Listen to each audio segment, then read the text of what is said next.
Be ready. Start. The respondent who was employed as a teacher under the government of Haryana claimed advance increments in terms of Punjab government memo dated 1st September 1960. Stop.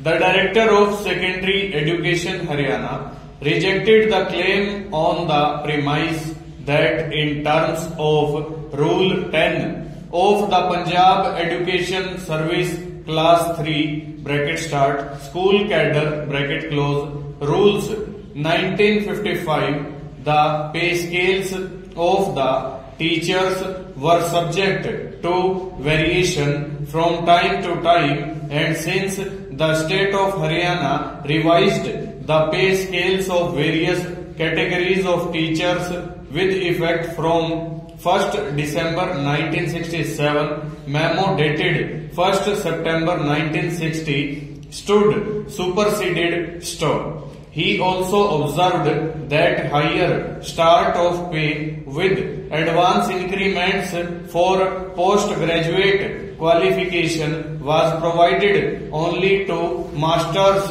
or mistresses and not to other categories of teachers. Stop.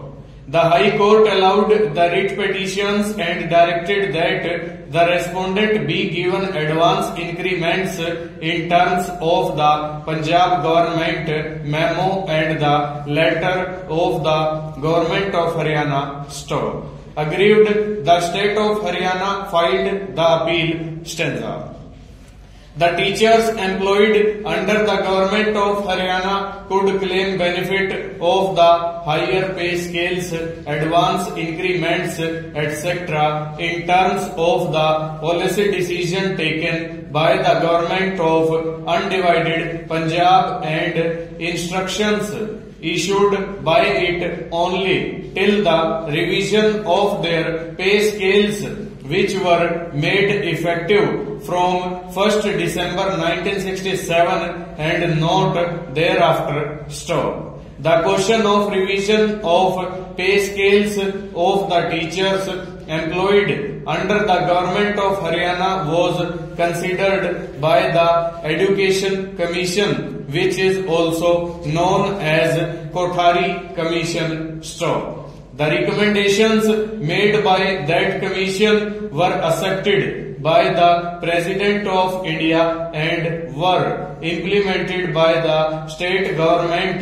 with effect from 1st December 1967. Stop. After revision of the pay scales of various categories of teachers, the government of Haryana issued instructions for grant of monetary benefits in the form of personal pay to those government servants who improved their qualifications by undertaking further studies within the country and abroad. Full stop. Further, by letter, all the existing instructions were superseded and fresh instructions were issued on the subject. Stop. However, the decisions contained in letter and other related communications were withdrawn by the state government by their letter. Stop. The High Court erred in accepting the plea of the respondents that revision of the pay scales of teachers with the retrospective date did not result in automatic supersession of the existing policy decisions. Full stop. Over.